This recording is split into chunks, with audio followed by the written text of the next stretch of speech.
Pagi anak-anak. Pagi, Bu. Ya, untuk memulai kegiatan pembelajaran, alangkah baiknya kita berdoa dulu ya. Untuk ketua kelasnya silakan berdoa. Ya baik teman-teman, kita mulai berdoanya. Berdoa dimulai. Berdoa selesai. Anak-anak, untuk hari ini gimana kabar kalian? Baik, Bu. Alhamdulillah ya. Sekarang jaga kesehatan ya kalian. Kebetulan kalian juga udah kelas 3 sekarang ya. Jadi kalian harus rajin-rajin belajar. Sebentar lagi kan kalian akan melakukan UNBK ya. Iya, Bu. Maka dari itu kalian harus meningkatkan terus prestasi belajar kalian. Ya. Untuk itu Ibu absen dulu ya. Iya, Bu.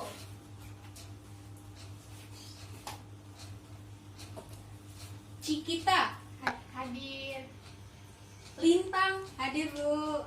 Nabila, Hadir, Bu. alhamdulillah untuk hari ini murid-murid Ibu semuanya hadir ya. Iya, Bu. Iya anak-anak, supaya sekarang belajarnya tambah semangat, Ibu punya satu yel-yel nih. Nanti kalian ikutin Ibu ya. Kalau Ibu nanya, gimana kabarnya anak-anak? Kalian jawabnya, alhamdulillah, luar biasa, Allahu Akbar. Ya? Iya, Bu. Ya. Sekarang Ibu mulai ya. Gimana kabarnya anak-anak? Alhamdulillah, luar biasa, Allahu Akbar. Ya, tepuk tangan dulu kalian. Biar kita belajarnya tambah semangat ya. Iya, Bu. Oh ya, untuk minggu kemarin Ibu sudah menyampaikan materi tentang apa? Ada yang masih ingat? Permintaan, Bu. Permintaan.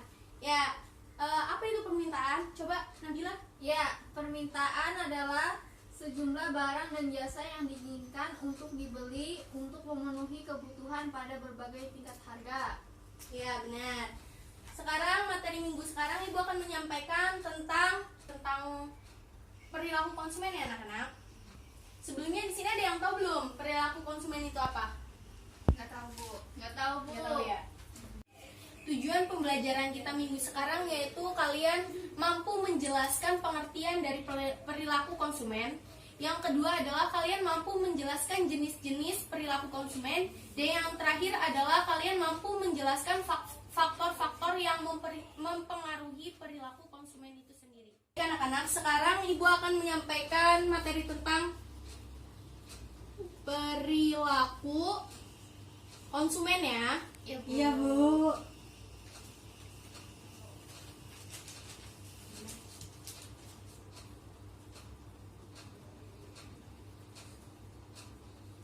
Perilaku konsumen merupakan suatu proses yang berkaitan dengan proses pembelian, di mana proses pembelian itu melibatkan hal-hal tertentu untuk konsumen itu dapat memilih bagaimana membuat keputusan pembelian yang benar. Terus di sini yang kedua ada jenis perilaku konsumen.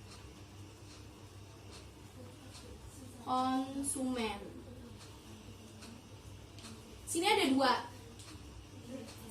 Yang pertama di sini ada perilaku konsumen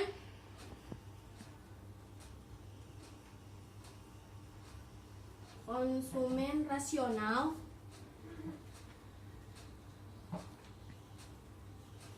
Dan yang kedua itu ada perilaku konsumen irasional.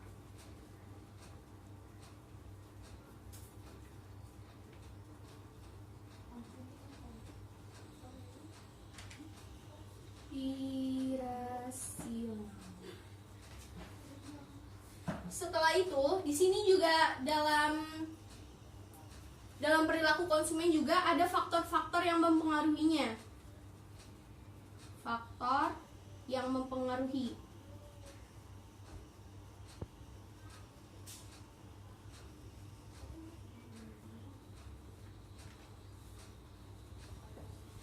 Di sini itu ada faktor kebutuhan.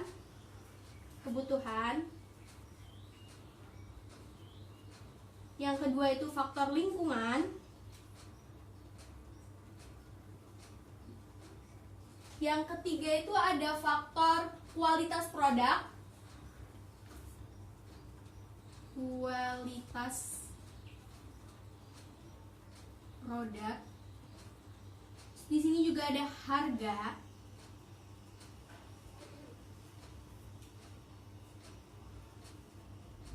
Dan yang terakhir itu ada faktor promosi juga ya anak-anak ya. Ada faktor promosi.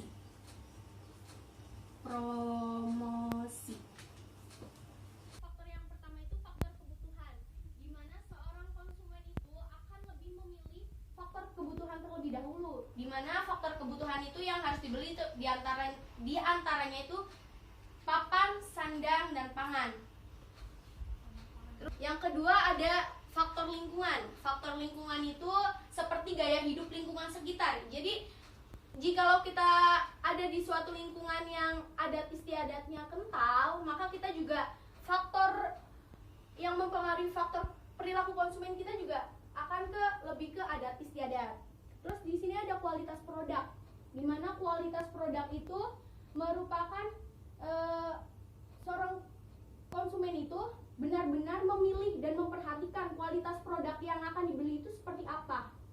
Terus yang keempat itu ada harga. Di sini harga itu sangat mempengaruhi, di mana jikalau harga melambung tinggi maka permintaan itu akan semakin turun, dan sebaliknya jikalau harga rendah maka permintaan itu akan terus meningkat.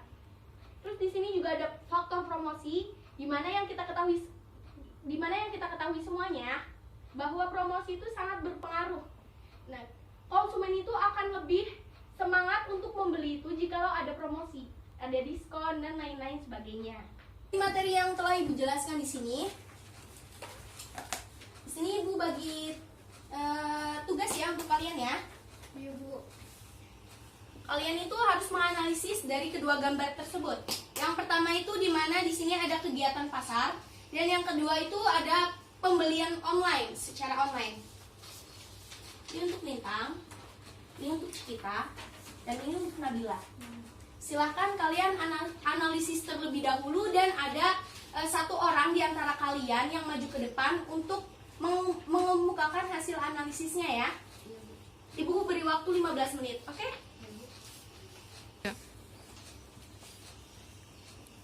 Dikerjakan ya. Iya, Bu. Ya, Bu.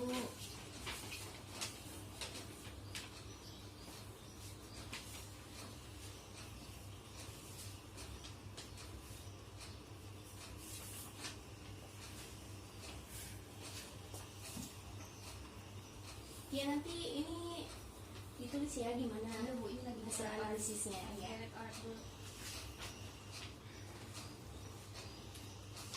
Ya di sini siapa yang mau mengemukakan hasil analisisnya? Saya, Bu. Oke, Nabila ayo maju ke depan sini. Maju, Bu. Ya. Bu. Maju ya. Silakan. Ya, yang lainnya tolong perhatikan ya. Iya, Jangan Bu. ada yang ngobrol apalagi berbicara. Dari gambar di atas maka bisa ditarik dua kesimpulan. Yang pertama itu ada perilaku konsumen dalam membeli produk secara langsung, dan yang kedua itu perilaku konsumen dalam membeli produk secara online. Nah, ada 4 jenis perilaku pembelian. Yang pertama itu complex buying behavior, yaitu customer menyadari ada perbedaan antara berbagai merek. Yang kedua ada dissonance reducing buyer behavior, yaitu customer melakukan pembelian namun tidak melihat banyak perbedaan merek. Nah, yang selanjutnya itu habitual buying behavior, perilaku konsumen yang memiliki perilaku pembelian menurut kebiasaan ketika terlibat dengan pembelian produk. Dan yang terakhir itu ada variety seeking buying behavior, customer memiliki perilaku pembeli dengan mencari variasi ketika terlibat dalam suatu pembelian dengan banyaknya perbedaan merek. Seperti itu, Bu. Ya betul, Nabila. Presentasinya sangat bagus. Ya. Untuk yang lainnya semuanya sudah kan? Sudah menganalisis? Ya. Ya bagus. Terima kasih untuk Nabila. Silakan duduk lagi. Ya, dari yang tadi Nabila sudah sampaikan, di sini itu ada 4 jenis perilaku pembelian. Yang pertama itu ada complex buying behavior, yaitu di mana seorang konsumen itu sangat mementingkan dan melihat suatu merek. Ya, contohnya baju. Nabila itu membeli baju, tapi dia tuh harus memilih mereknya. kan merek baju itu banyak ya, dari A sampai Z. Nah, Nabila itu benar-benar memilih merek mana yang terbagus. Yang kedua itu ada dissonance reducing buyer behavior, di mana seorang konsumen itu tidak mementingkan mereknya. Jadi seorang konsumen itu lebih mementingkan kualitas produk tersebut tanpa melihat merek. Terus yang ketiga itu ada habitual buying behavior, di mana seseorang itu mempunyai kebiasaan terhadap satu merek. Jadi merek tersebut itu sangat jadi kebiasaan dia gitu dalam memilih produk. Contohnya, Cikita membeli produk sampo dengan merek yang A. Terus merek itu tuh akan menjadi kebiasaan Cikita dalam menggunakan sampo itu menggunakan merek A terus sampai seterusnya. Terus yang keempat itu ada varieties seeking buyer behavior, di mana seseorang itu tidak hanya terpaku pada mereknya saja, tetapi bagaimana kualitasnya gitu. Kualitas dan tingkat kenyamanan terhadap kitanya. Terus apakah dari penjelasan Ibu itu ada yang ingin ditanyakan? Ibu, izin bertanya Bu. Nah, tadi kan Ibu udah jelasin jenis-jenis perilaku konsumen ada dua. Yang pertama itu perilaku rasional dan irasional. Nah, apa yang dimaksud dari dua perilaku tersebut? Ya, baik. Ya, Ibu akan menjawab pertanyaan dari Lintang ya. Di sini tuh jenis-jenis perilaku konsumen itu ada dua, benar. Yang pertama itu perilaku konsumen rasional, yaitu merupakan tindakan konsumen yang mengedepankan aspek konsumsi seperti kebutuhan primer, kebutuhan mendesak, dan daya guna produk tersebut. Kedua, di sini ada perilaku konsumen irasional, yaitu merupakan perilaku konsumen yang mudah terbujuk oleh iming-iming diskon. Jadi semisal di suatu mall kita tuh lagi jalan-jalan, terus ada diskon, kita melihat diskon, kita tuh cepat sekali terbujuk. Jadi kita pasti membeli barang tersebut walaupun barang tersebut itu tidak terlalu penting untuk kita. Seperti itu ya. Iya, dari penjelasan yang Ibu jelaskan, ada yang bisa menyimpulkan? Saya Bu. Iya, Cikita, silakan. Jadi kesimpulannya itu perilaku konsumen itu adalah suatu proses yang berkaitan dengan proses pembelian. Perilaku konsumen itu merupakan hal-hal yang mendasari konsumen untuk membuat keputusan pembelian. Iya. Iya, betul sekali ya. Terus di samping ada pengertian juga, di sini ada jenis-jenis perilaku konsumen juga ya, yang tadi Ibu jelaskan. Ada dua. Ada apa saja? Perilaku konsumen rasional dan Irasional. Iya, irasional. Ya, ada dua. Terus di sini juga ada faktor yang mempengaruhi, yaitu kebutuhan, lingkungan, kualitas produk, harga, dan juga promosi. Lalu di sini juga yang tadi Nabila telah sampaikan, ada 4 jenis perilaku pembelian ya. Yang pertama itu ada apa saja? complex buying behavior. Ya, di situ ada complex buying behavior, yaitu di mana seseorang itu yang tadi, di mana seseorang itu mengedepankan merek suatu produk. Yang kedua itu ada dissonant reducing buyer behavior, yaitu di mana tidak mengedepankan merek-merek. Jadi semua produk itu yang nyaman untuk kita, maka kita akan beli. Yang ketiga itu ada habitual buying behavior, yaitu di mana konsumen itu terus membeli satu produk yang sama, yang menjadi kebiasaan dari konsumen tersebut.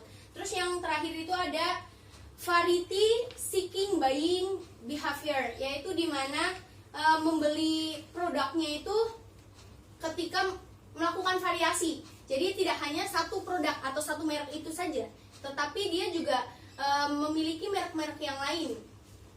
Ya, seperti itu ya. Sebelum Ibu menutup pelajaran hari ini, kalian tolong jaga kesehatannya dan jangan lupa belajar, terus rajin belajar untuk meningkatkan ilmu pengetahuan kalian ya. Terus Ibu juga ada tugas ya untuk kalian. Rangkum mengenai segmentasi pasar. Segmentasi pasar itu akan kita bahas minggu depan, di pertemuan minggu depan ya selanjutnya. Ya sudah, kurang lebihnya Ibu mohon maaf. Billahi taufiq wal hidayah. Wassalamualaikum warahmatullahi wabarakatuh. Waalaikumsalam.